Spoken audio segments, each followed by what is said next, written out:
All right.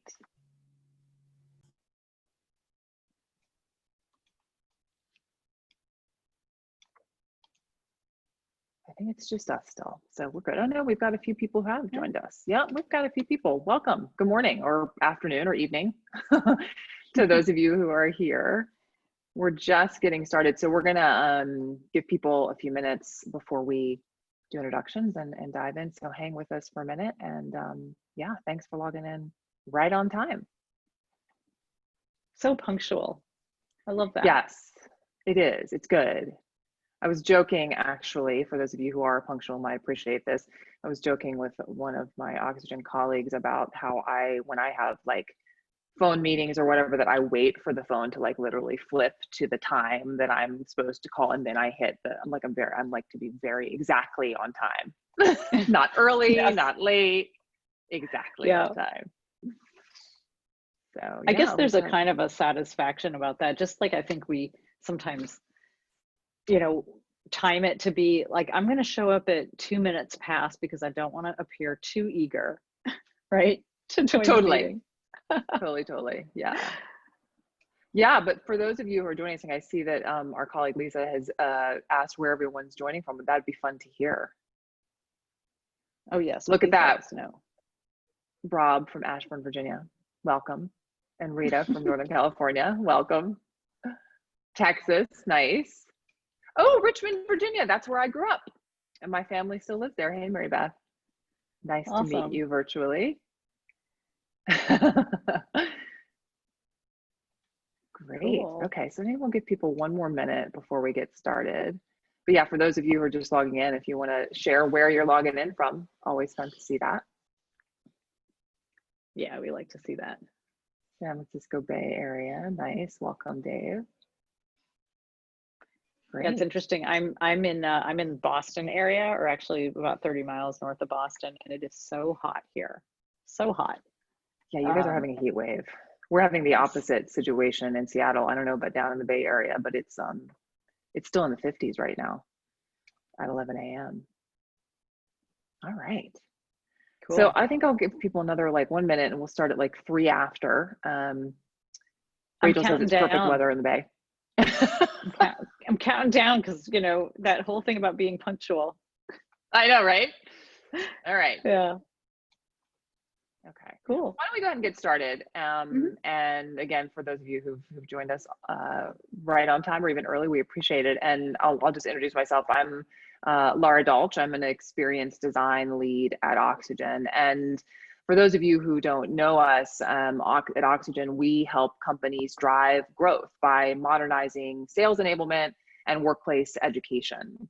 So we've been designing and delivering modern experiential learning programs for years, but you know, we've never been faced with the challenges we see today around personal interaction. Obviously, you all can relate to that. So today we are presenting what we call how to shape a seller-centric mindset in the face of rapid change. And I'd like to introduce my colleague, Catherine Shao, who is Vice President of Oxygen's Sales Enablement Practice and will be presenting today. So say hi, Catherine.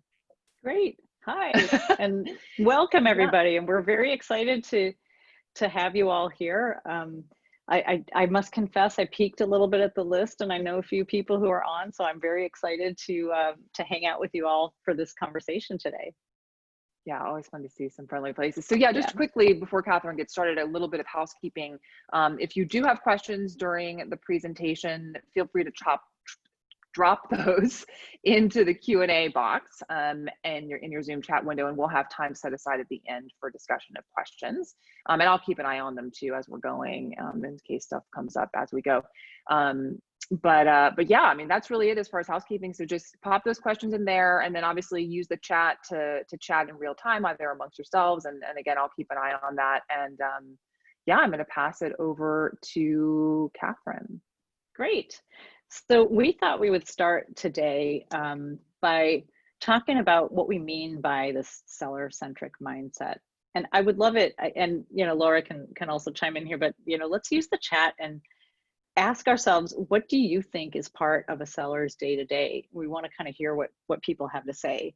And while you're thinking about that, I'll tell you a little bit about what we think, and I'll throw this word out there: empathy, right? Empathy for the seller's day-to-day work. And the reason I bring that word up, as you might be talking and or putting things into the chat, what you think is part of that day-to-day, we think, or we hear a lot about, this is what sales needs, or we must create this thing, and it's for sales.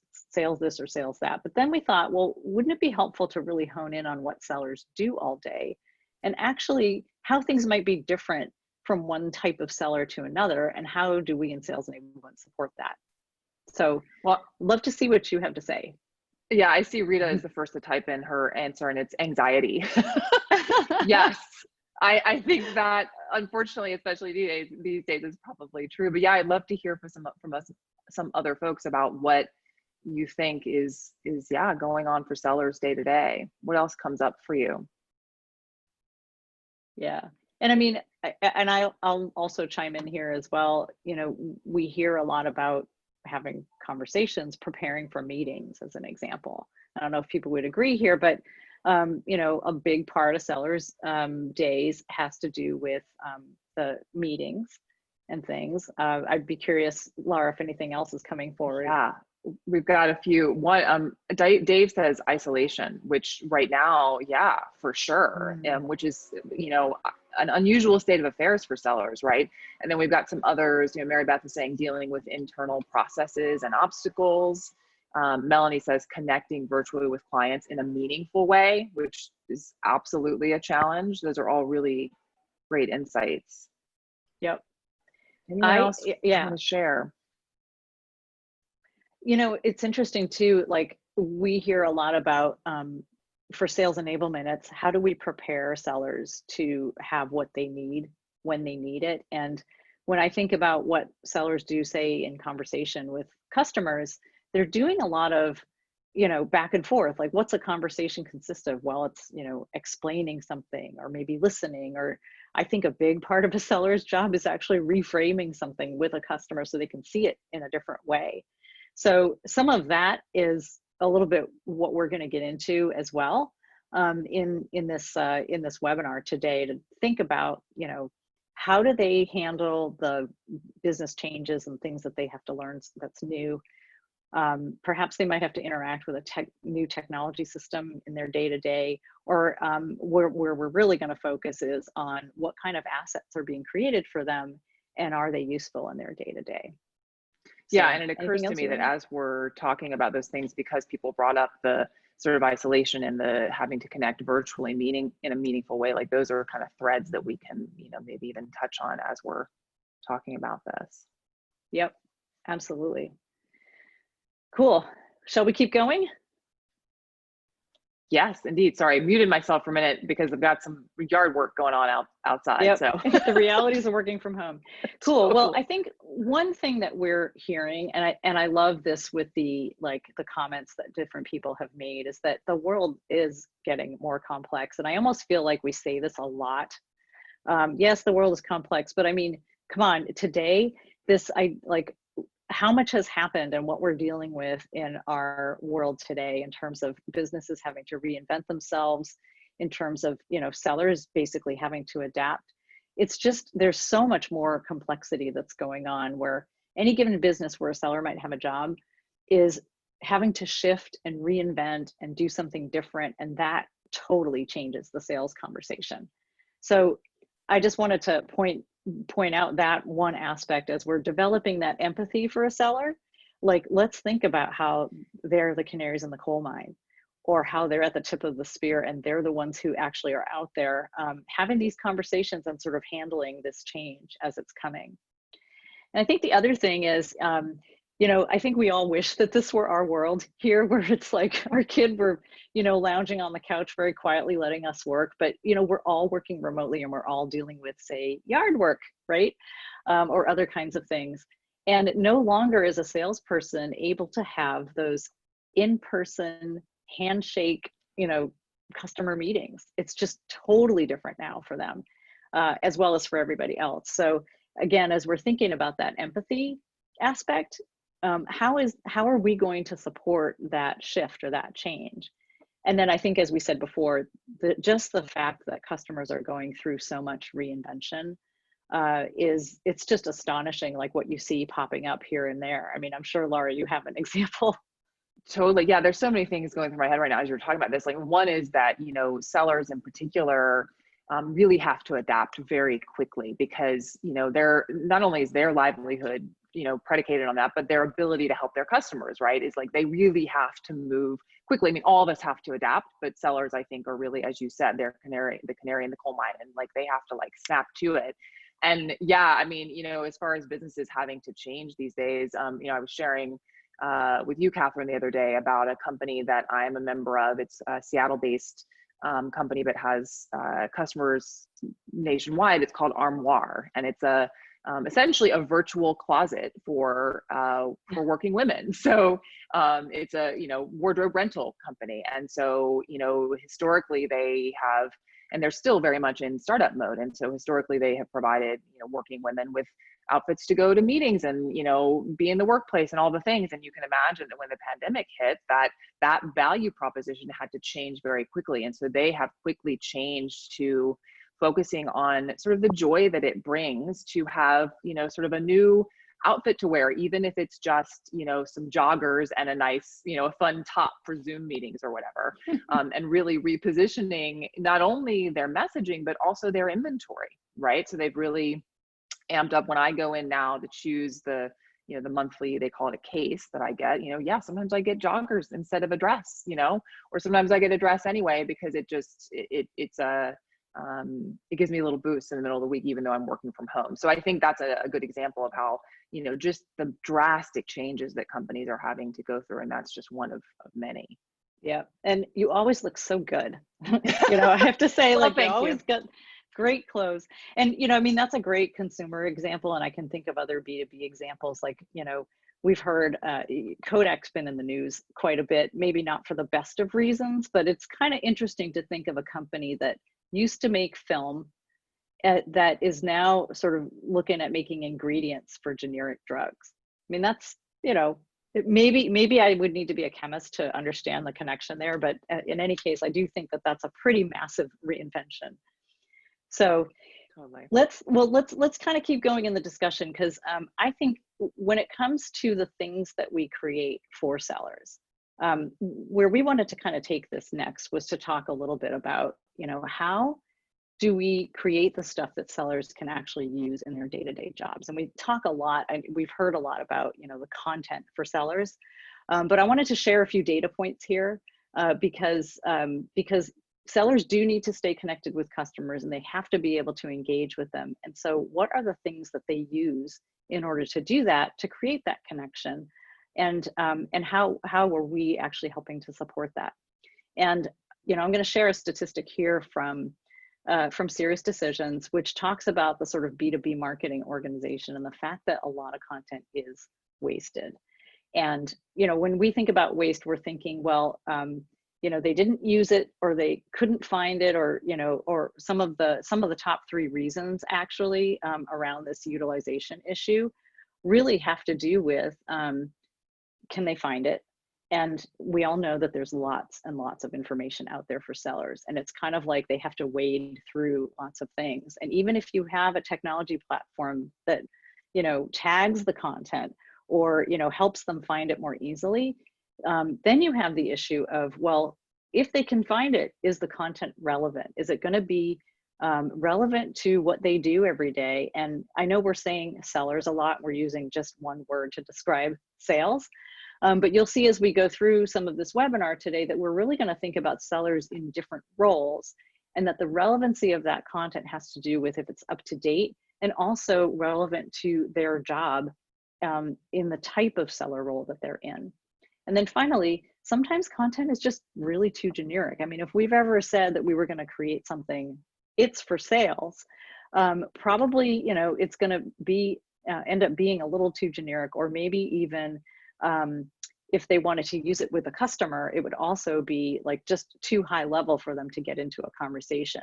So I feel like sometimes as enablement, when we're helping to create that content for sellers, we're always kind of like toggling between can we make it, 100% done and perfect and, with all the detail that somebody would need, or can we make it for everybody?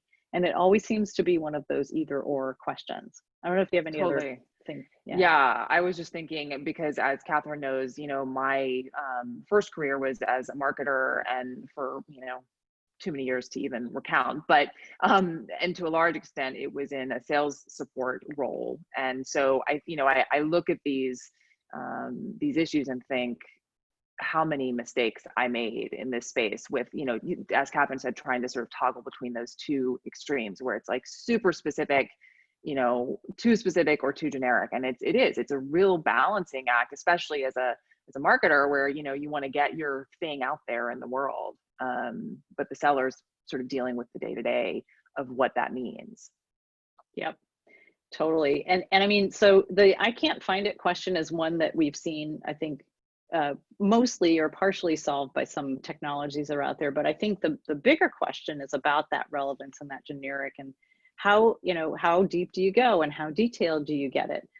So before we can answer that question though, one of the things we want to talk through here is what are some examples of some different seller roles? And we all know, of course, that in our different companies, we have different seller roles.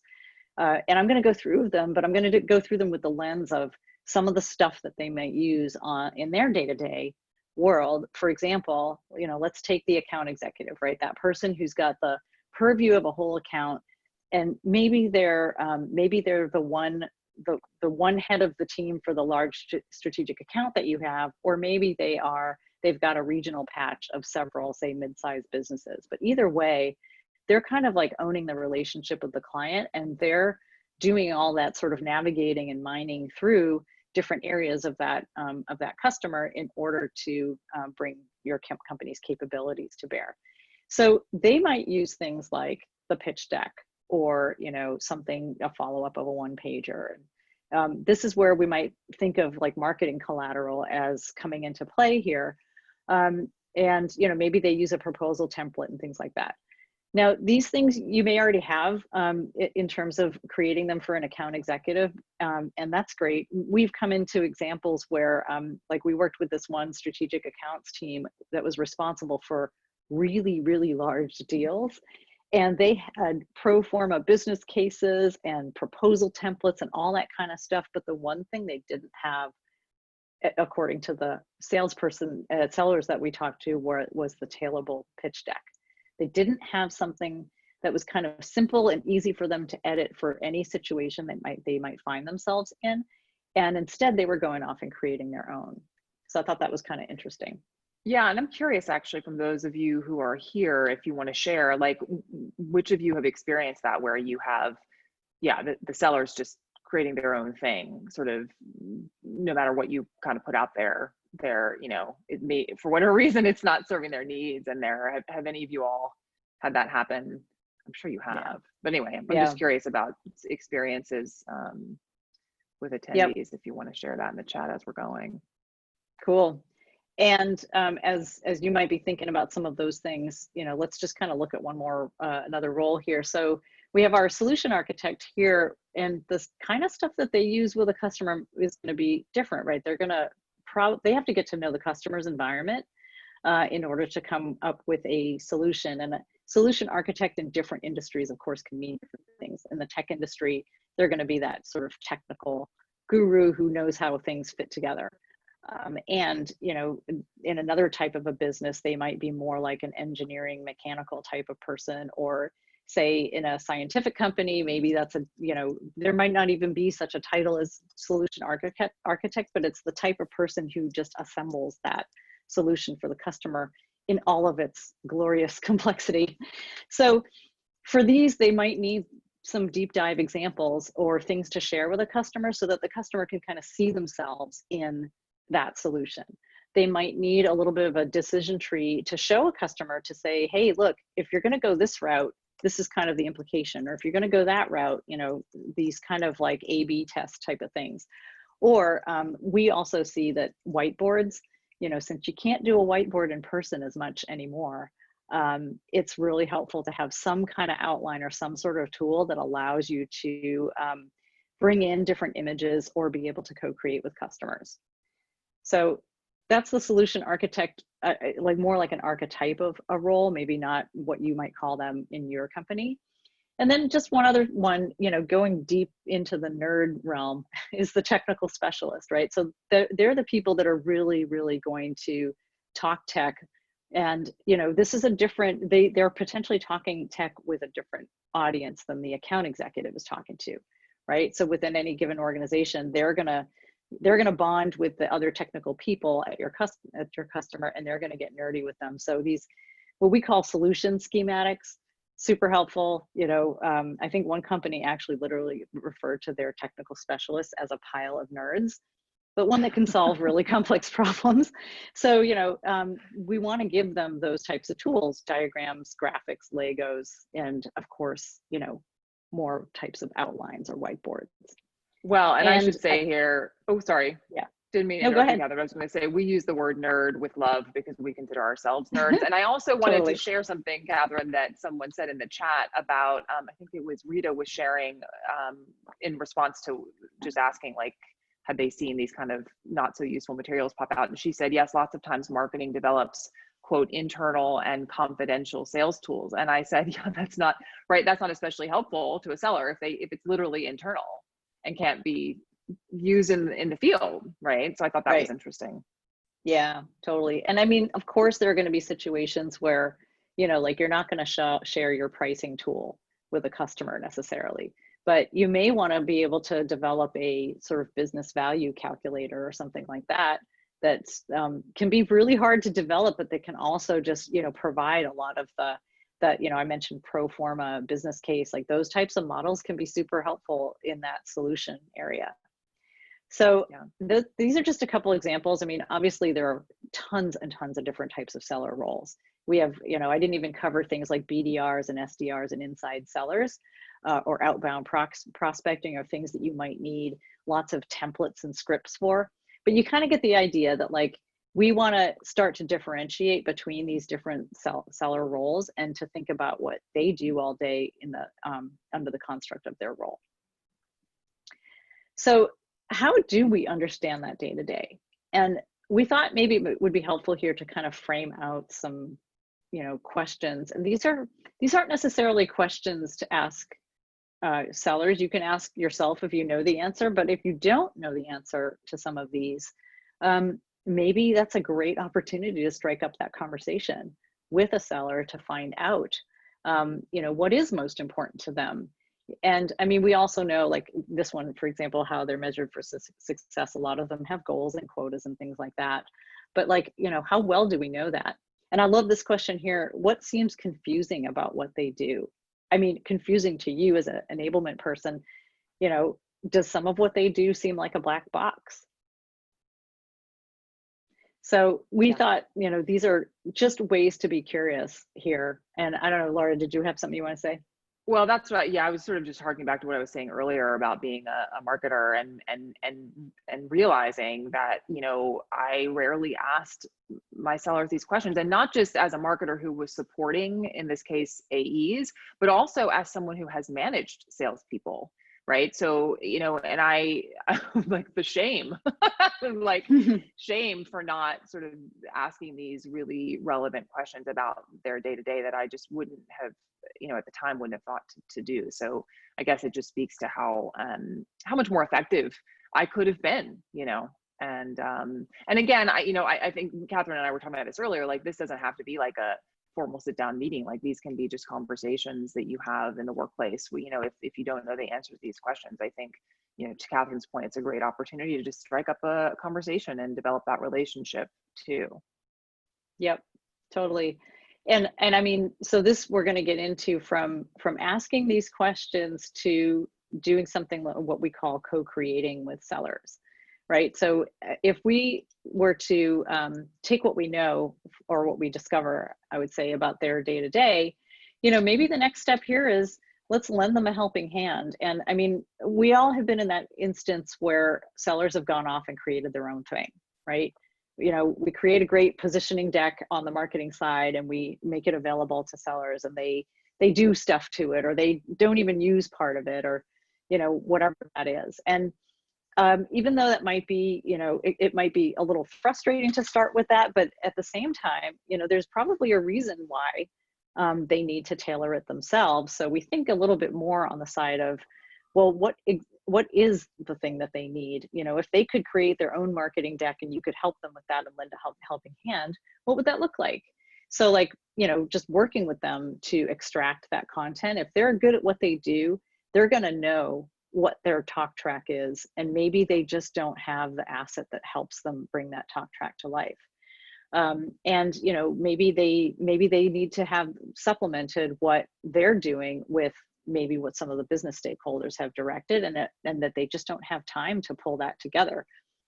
So we like thinking about this as an iterative process for working with a seller to at least prototype out certain types of things. Like, let's just say you're working with account executives and you need that pitch deck. What would that look like? And I guess, the other thing that I might say is this type of a process also helps build that relationship with sellers and continue along that empathy path. Yeah, totally. Yeah. And, I have a question for you, Catherine, along these lines, like, because sellers are, I mean, everyone's busy, right? I get that. But sellers, I feel like, are especially busy, and just sort of the frenetic pace that they have to keep, up with. How do we get started with this sort of co-creation process, given that? So I think that's a great question, because, some of us work side by side with sellers and some of us don't have access to different groups, and it kind of depends on your environment. So, it might be that you already have a good relationship with a seller and you want to help them with something that would turn into a prototype of something that can be repeated. But in other cases, you might just need to sort of approach a leader or a group or something like that and figure out who needs the most help. Or maybe there's an initiative at your company that you just need that sort of first use case or first thing to work with. In any case, like in any of those cases, find a way to get access to sellers. And trust me, when they start to see this type of a process and they realize that you're actually going to help them create what's in their head, they will give you time. In that example with the client that didn't have the pitch deck, these people were incredibly busy, but when they started to realize that we were going to actually extract what they know and bring it to life, they were like, oh my gosh, I will give you as much time as you need. So that's how I would say we get started. And I'll kind of walk us through a little process here. So, as a starting point, what we like to do is just listen.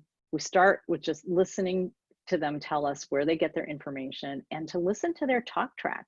Like I say, especially if they're really good at what they do, they've got that unconscious competence, and you want to tap into that and figure out what gives them that ability. And it can be, of course, they're going to have lots of soft skills and things like that. But what if you could capture some of what they know how to position or say and bring that back into the content that you're starting to create with them?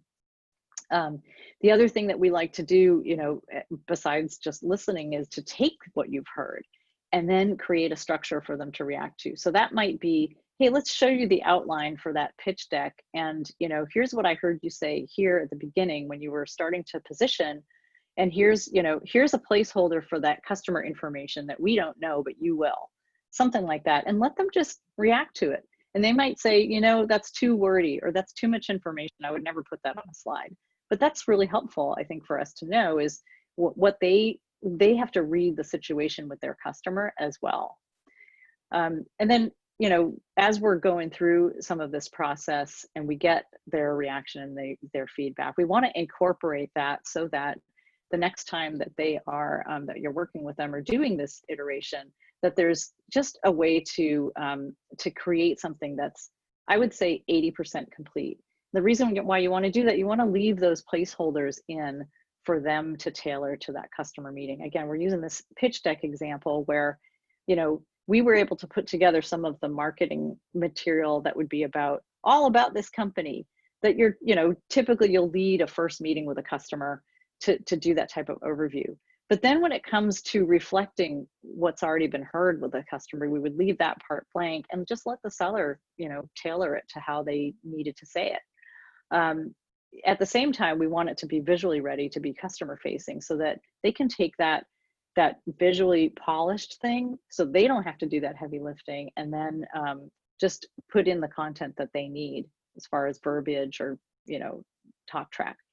Now, in our example, we had them try it out with at a customer meeting, because they're going to try out their own stuff anyway, right? So they tried it out and they said, you know what, this deck worked really great, except when we got here, they were a little confused about this diagram. You know, so that kind of showed us that we needed to kind of go back and talk to a few more subject matter experts, tweak it, and then, you know, give them back this next product, which it was so successful. That particular pitch deck that we created was so successful that they started to share it with other teams and say, hey, if you're looking for, you know, that deck for the first meeting with the customer, why don't you try this and you can put your own stuff in it. So we actually thought of that as a real success, because of course, when sellers really use the materials that we create on the enablement side, it is so, now we know something's working in terms of our time and investment. Anything you want to add, Laura? Yeah, I was just going to say how satisfying that is when that happens. And when you hear back from a seller how useful it was with a client, it's just, you know, it's the warm fuzzies that we like, right? And Yeah. it really only happens, I think, when we have that sort of collaborative process. It's hard to hit it otherwise. Yep, totally agree. So, you know, I think to kind of net out that process, which, you know, again, it's one thing for me to tell you on a webinar, it's totally another thing to do it in real life. And, you know, there is the elapsed time that happens. And we've all been in that situation of like, you know, sometimes it feels a little ambiguous, but as you're going through and starting to create that thing with somebody, and you're iterating and then you're, you know, getting it more and more refined. Once it's done, you sort of look back on it and go, wow, we just helped this group bring their knowledge to life, right? And we were to do this heavy lifting. You know, I like to tell the sellers that we collaborate with, I'll say, you don't have to prepare for this meeting, just bring your brain. Because they already know so many of things that that help them be successful in front of customers. Let's help them put that into action and really bring it to life. We're also actually accomplishing to listening what they really need for that conversation with the customer. And maybe it's also what we don't put in some of these assets, or what we, you know, choose to leave out because it's just too much information for the actual need of the time. So like a pitch deck is sort of that first initial meeting with a customer. That is really different than, say, if you brought in that solution architect and you needed tons of diagrams and lots of detail for all the questions that have to be asked of the solution architect. Absolutely necessary to have tons of detail. But what we see a lot of times is in that first pitch deck, it's too much information and not quite aligned to the customer, so they end up going off and creating their own thing. But I think the most important kind of takeaway here for going through a process like this is you do it a couple times and now all of a sudden you have this repeatable structure for creating content. That's very much a co-creation process and a collaborative process. So I think those are some of the things that I would see. Any other thoughts on your side? Yeah, well, I think that repeatable structure piece, yeah, I mean, that's the part that really sticks with me too, is like, how can you create something that can easily be replicated and also customized at the same time, right? And that's how it becomes, I'll use the word, an evergreen resource without really being evergreen. It's, you know, it's a flexible asset, so to speak. Yep, totally agree. So I think where we're headed now is, you know, I'm gonna talk a little about where we see things going, and then we can have some time for Q&A if that makes sense. You know, what I talked about here was the collaborative process of creating one content asset, right? But we all know too that there's a little more pressure, right? Of, you know, it's one thing to create one item or one asset, and it's quite another to sort of look at the big picture of your budget. And of course, budgets are getting reconfigured, right? And there's a lot more analysis of what we are doing. So I actually think that, ironically, even if it seems like it's a slow process to co-collaborate with sellers, like it might seem faster for us all to do it ourselves and go give it to them, if that's not a way that we're keeping up with what the changes are that they're going through. And how do we continue to do that? Well, we kind of have to continue that co-creation and collaboration so that the things that we do create are valuable and we can continue justifying that budget. So, and that analysis. So that's one area. I mentioned keeping up with sellers, super important. So understanding their day-to-day is going to help us as enablement professionals to really hone in on what it is that they need.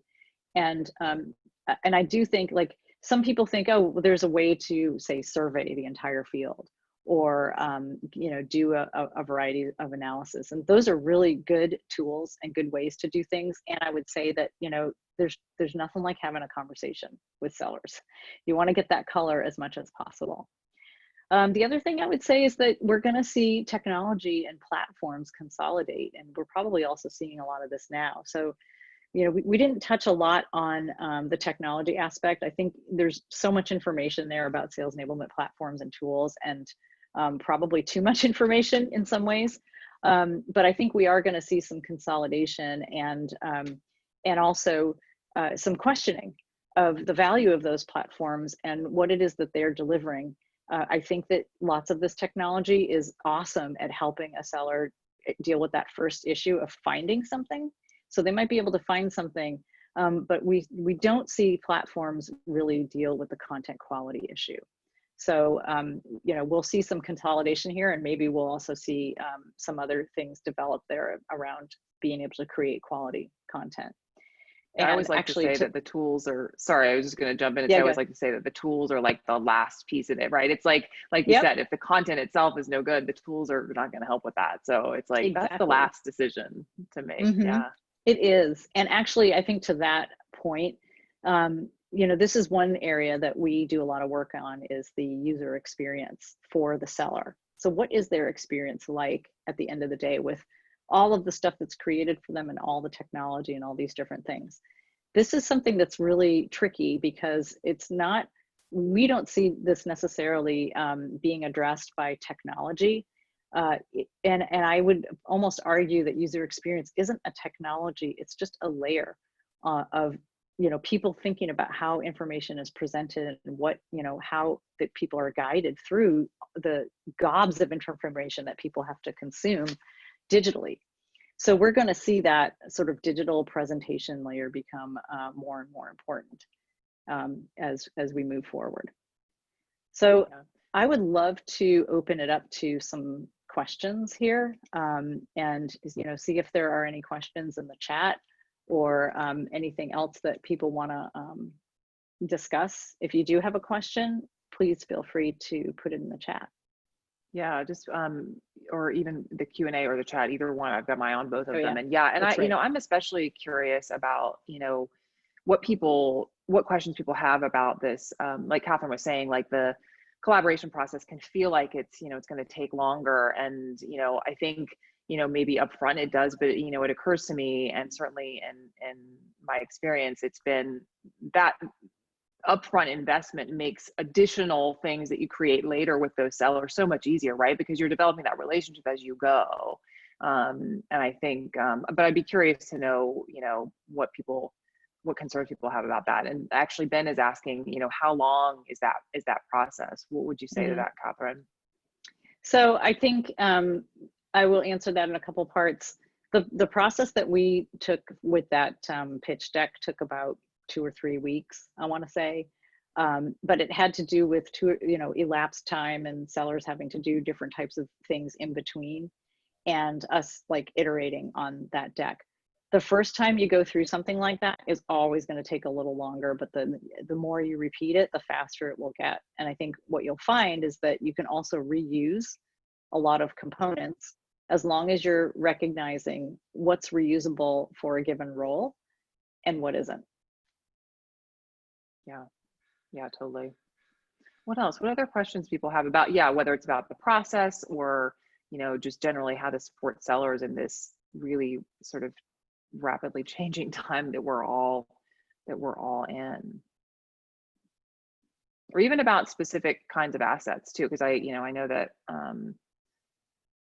every organization is a little bit different, and so we tried to kind of top line it, but yeah, I would love to, if anyone has questions about specific assets that we have used that maybe we didn't touch on.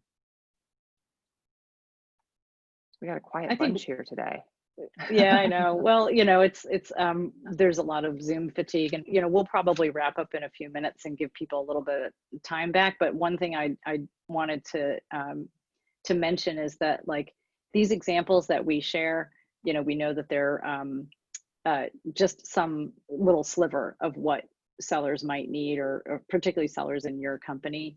And it's a matter of it's a matter of being able to pick and choose based on the role of those sellers, and then to, you know, have that collaborative discussion with them. So there's a lot of those steps that are, you know, kind of relationship building aspects of this that you can't really put a time or a price tag on that. Yeah.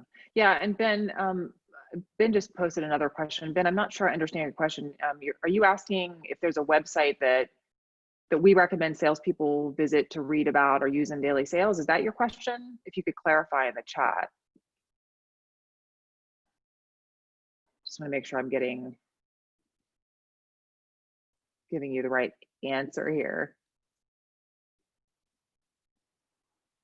And we might, like, I think, you know, if people would find it helpful to, like, those questions that we posed before, those are, you know, something that we could do as like potentially a leave behind or something like that for this webinar. Totally. Oh, okay. So here we got some clarification. So, well, let me read off Rachel's question first. So Rachel says our team's in the middle of the pitch deck and creating assets with sales. Our marketing team is passionate, and it's up to us at Enablement to really include the sales voice. And she's just saying this presentation is super timely for her. So actually not a question in there, but Ben did clarify his question. Thank you, Rachel. I'm glad to hear that. Awesome. Ben is saying, let's see. Oh, yes, I think Ben's asking, yeah, about leave behind assets, but you know, post the activity that sales enablement professionals can use. So I think that answered his question. Well, what I would say is that when it comes to, say, scaling the work that I was talking about in terms of, like, say if it's a platform or something, what we do at Oxygen is we think deeply about how to create that relevant content. And we don't, we believe that there are plenty of platforms out there that have the ability to host content.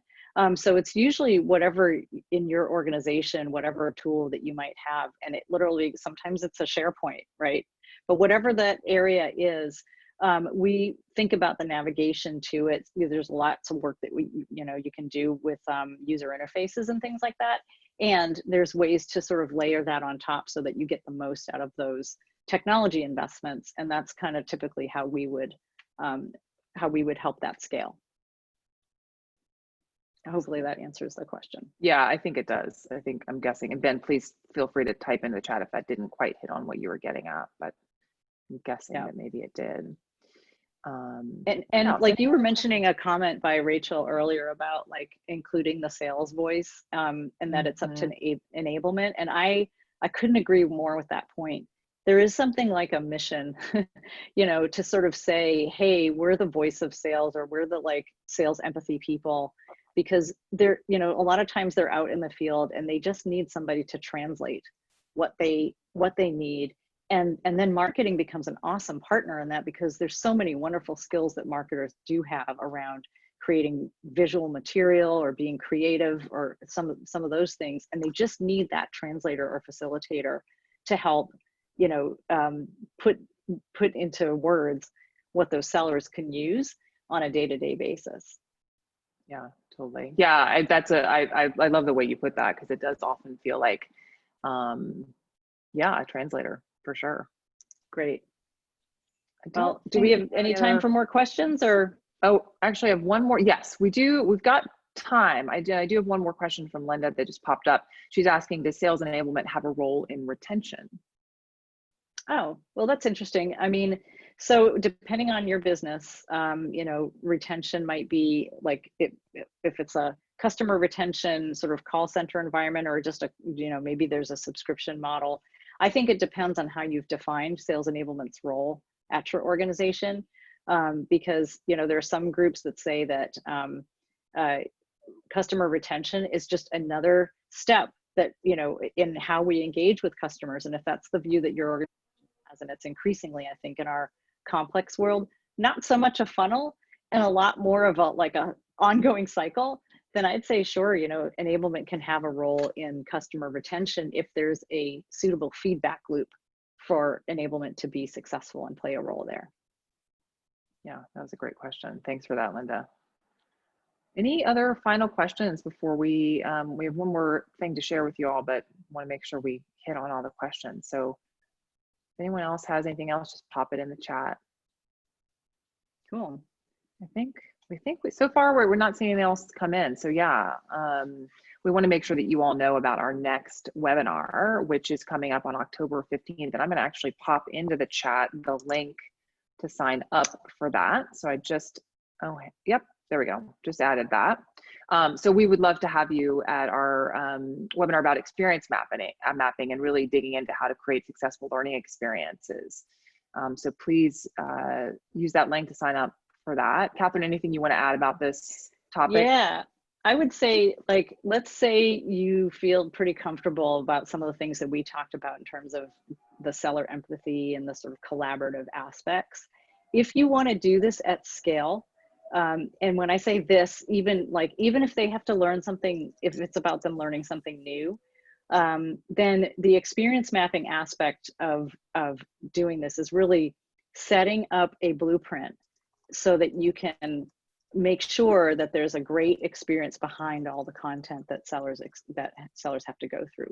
So I would highly encourage you to come to this next webinar in October, because it's basically a follow-on of, like, if this is a little bit more of a crawl process, this is more about the scale of it, and to make sure that there's really consistency in what sellers actually experience with the stuff that you create for them. So definitely see if you can make that a priority. Yeah, and I should add that Juliana Stancampiano, who's our CEO, will be presenting that one. And also, I just wanted to ask you, Catherine, if people want to reach out to us to get our input on any projects that they have around sales enablement, or learning projects that we can help with, how should they do that? Yep, you can always reach us at connect@oxygenexp.com. And maybe one of you can put that in the chat, but you can always reach us that way.